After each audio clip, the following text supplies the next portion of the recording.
Live on the radio station tonight, so I'm kind of nervous because I'm not used to this because I'm usually the one attacking people and asking the questions. Pleasure to meet you. How are you? No, I'm good, thanks, George. No, the baton has been passed on to me. Yes. I'll take over the interviewer spot, and you're in the spotlight, so to speak. Well, thank you. Tell us more about what you do. My name is George Roldan. I've been a concert promoter now for 8 years, and I run a festival called the Rites of Spring Festival. We bring in international acts from all over the world. We actually have 10 bands this year. We have a band from Australia called Unitopia, and I guess that's where you came from. And it's a special niche genre called progressive rock, which is somewhat underground. In its heyday, there were bands that were like Yes, Genesis, King Crimson. It was really famous back in the early 70s, but it kind of went underground when the punk scene pretty much devastated it, and that's what people wanted to listen to on the radio. But it's still alive and well, and I'm one of the guys that brings it to you.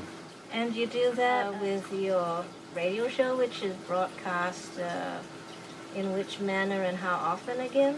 Well, I do my radio show on Friday nights. It's a radio show called Prog Rock Cafe. It's an internet radio station. For listeners who want to tune in, what do you think they'll expect to hear?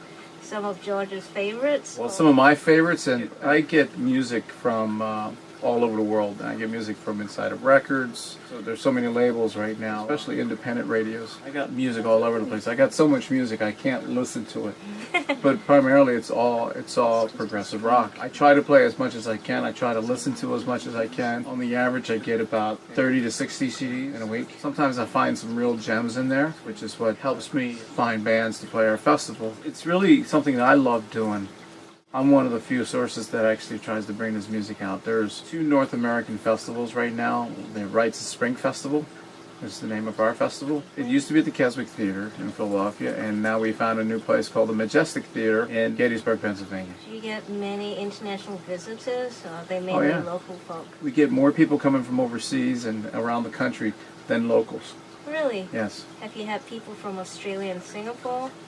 No, not yet. There was a couple last year from Japan. You get a lot of people come in from Norway, the United Kingdom, Germany. Actually had some French people there, Brazilians. Over a period of 3 days, actually 2 bands on Friday night and 4 bands on Saturday and Sunday. It's a schedule that starts out at 11 o'clock in the morning and ends at 12 o'clock at night. So it's a marathon. How many people does the Majestic seat? 850 people. Were you always living here? Were you always promoting prog music here? How did it all begin for you? The northeast section of the United States, is Pennsylvania, New York, New Jersey, Delaware, has always been a real strong hub for progressive rock. And it's been a favorite place for many bands to come over and play. And these are places that have always been a real good stronghold for this music, and it's primarily where the fan base is at, if you're talking locals. I live here. This is my home state, and I wanted to keep it within the confines of the state of Pennsylvania. CalProg Festival, it's a one-day event. The only other festival was in Baja. I think they just had their last year.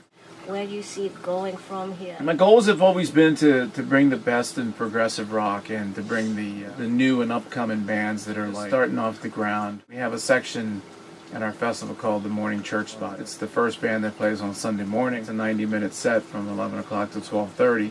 And we always like to put in a band that no one's really basically heard of before. But it turns out they have to be really good because it's a tough time slot to play in. I've managed to be able to bring in bands that have just swept people off their feet.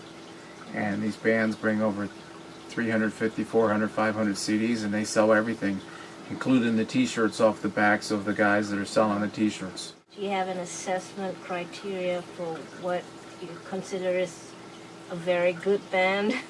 Yes, actually I do. When a band sends us a CD, the first thing that I listen to is the quality of the music, the packaging.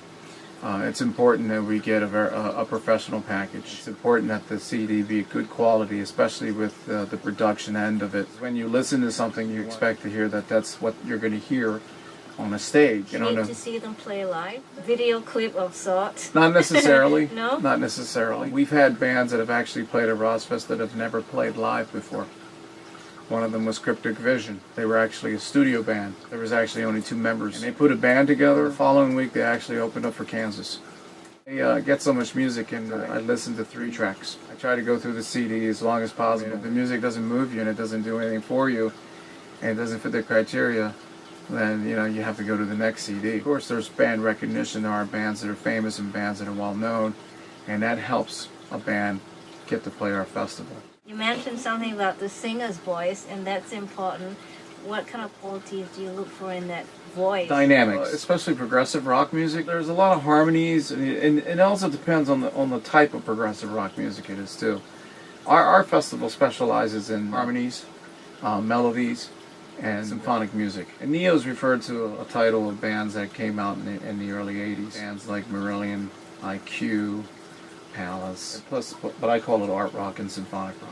So for aspiring bands out there in Southeast Asia, having a good singer is very important then? Yes, musicianship is very important. A band has to blend together really well. You can have great musicians, but if the bands don't have that chemistry, they may not sound good. So it's important that you have a good front man or front woman who's going to have a good relationship with, say, the bass player and the drummer, and great keyboards. This music is keyboard-based. Progressive rock and progressive metal, how would you differentiate the two? With prog metal, it's more bombastic as far as the music is concerned. There's definitely a tone that's set there with the heaviness of the music, and the other style of music is more melodic and more keyboard-based, more symphonic. Although there are bands that mix the two well. One of them being a band like Frost. There's also probably longer hair. Progressive rock or progressive metal? Progressive metal. Okay.